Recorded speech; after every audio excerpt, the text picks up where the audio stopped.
뉴스의 코인 이야기입니다. 암호화폐 무작정 투자하지 말고 공부하고 내용을 알고 하시라고 암호화폐에 대한 정확한 지식을 알려드리는 채널입니다. 알고 투자하면 좋은 기회가 있을 것입니다. 코인 투자 알고 하자.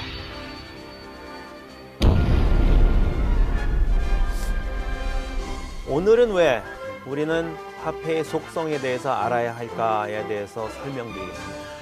결론을 먼저 말씀드리겠습니다. 화폐를 모르면 노예가 되기 때문입니다. 이것은 역사가 증명을 합니다.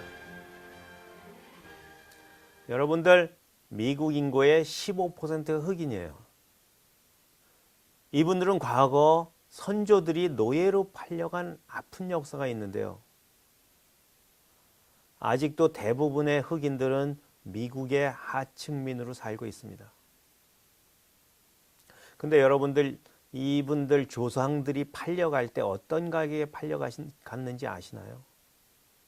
슬프게도 이분들은 가치 없는 유리구슬에 팔려갔습니다. 여러분들 어렸을 때 갖고 놀던 유리구슬 기억하시죠? 가치라고는 별로 없는 유리구슬입니다. 그 유리구슬에 팔려갔습니다. 왜냐하면은 그와 유사한 구슬이 아프리카에서는 화폐로 쓰였기 때문입니다. 처음 아프리카에서 구슬이 화폐로 사용된다는 것을 발견하자마자 유럽의 상인들은 대량의 구슬을 만들어서 실어다가 퍼뜨렸습니다. 그 구슬 화폐를 갖기 위해 아프리카 흑인들은 자신들이 갖고 있던 금, 은, 상아뿐만이 아니고 다른 부족의 마을을 습격하고 포로를 잡아서 교환하게 됩니다. 역사적으로 우리는 이 구슬을 노예 구슬이라고 부릅니다. 이 슬픈 역사는 화폐를 이해하지 못하면 노예가 된다는 교훈을 줍니다. 이와 비슷한 예는 많이 있습니다. 북미의 원주민들은 왬펌이라는 나사족의 껍질로 만든 구슬을 화폐로 썼는데요. 유럽의 상인들이 이것을 발견하자마자 큰 선박을 가져다가 대량으로 조개를 채취해서 유통시켰습니다. 물론 왬펌은 그로 인해 화폐로서의 기능을 상실하고 맙니다.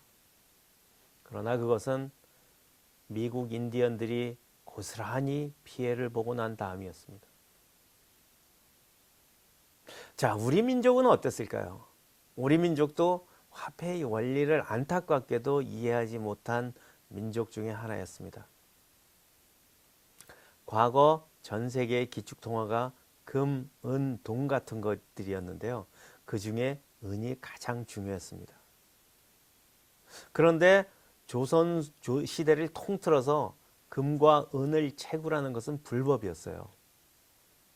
그 이유는 한두 가지 정도 있는데 헌종 때 왕조실록을 보면 농사를 방해하니까 채굴을 불법으로 선포합니다. 농자 천하지 대본이라는 국가 이념을 갖고 있는 나라로서 농사가 훨씬 중요했기 때문입니다. 이런 것 때문에 우리 조상들은 다소 황금하고는 거리가 있게 살았습니다. 우리 속담에 황금 보기를 돌처럼 하라는 말도 있습니다만, 이게 조선시대에 우리 선조는 이게 불법이기 때문에 황금 보기를 정말로 돌처럼 했는지도 모르겠습니다. 루본 초프라는 외국인이 구한말 조선 탐험기를 썼는데요. 거기에 이 나라 사람들은 금덩어리가 땅에 노출되어 있어도 캐지를 않는다라고 쓰고 있습니다. 그는 또 특히 북방 연해는 금의 고지였다 이렇게 쓰고 있는데요. 아마 함경도 지방을 얘기하는 것처럼 생각됩니다. 여러분들 생각해 보세요. 금덩이가 땅에 노출되어 있어. 그런데 사람들이 지나가면서 캐질 않아요. 외국인 눈엔 참 이상한 일이었을 것입니다. 그런데 채굴하는 것이 불법이었기 때문에 그랬을 거다 이렇게 생각을 합니다. 그런데 이 탐험기를 본 외국인들은 다르게 생각했을 거겠죠. 이분들은 이 나라는 금이 얼마나 많으면 땅에 노출되어 있어도, 금덩이가 땅에 노출되어 있어도 캘 생각을 안 해. 이러고 생각했을 것입니다. 그 후에 외국인들이 달려오고 구한말 고정이 우리나라의 광업권을 헐값에 팔아넘기게 됩니다. 그래서 우리나라 금이나 은에 대한 채굴은 대부분 외국인에 의해서 이루어지게 됩니다. 우리나라 말에 노다지라는 말이 있죠. 그게 본래 영어에서 유래된 단어라고 합니다. 금강에서 외국으로 보내는 상자에 No touch라고 써 있었는데 그 말이 나중에 노다지가 되었답니다. 왜 우리나라 말에 영어가 어원인 단어가 있는지 궁금하셨죠? 그런 유래가 있답니다. 어쨌거나 우리는 구한말이 되기 전까지 최소한 조선 왕조에서는 금이나 은을 채굴하지 못하게 했습니다. 그런데 이렇게 우리 선조들이 농사일을 더 중요하게 생각하고 황금 보기를 돌같이 하고 불법화한 것 때문에 우리가 임진왜란이라는 고초를 겪게 되는 게 역사적인 사실입니다. 그리고 끝끝내는 우리가 일본의 노예가 되는 식민지가 되는 수치를 겪게 됩니다. 내일 좀 더 자세히 말씀드리겠지만 우리는 회취법이라는 세계 최고의 첨단 은재련법을 발명합니다. 하지만 아쉽게도 이 기술을 적폐로 몰아서 금지를 합니다. 이 기술이 일본에 팔려갔고요.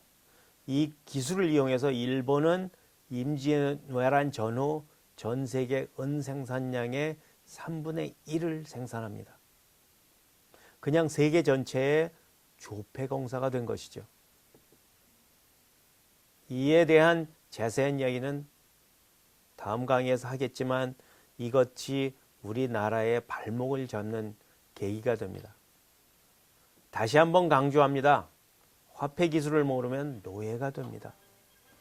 이 기술을 무시하고 자의적인 잣대를 대고 대부분을 불법화하려는 분들이 있습니다. 저는 이분들에게 고개 숙여 부탁드립니다. 자칫 자손까지 노예 대물림할 수 있는 위험한 짓은 제발 하지 마시라고 말입니다. 감사합니다.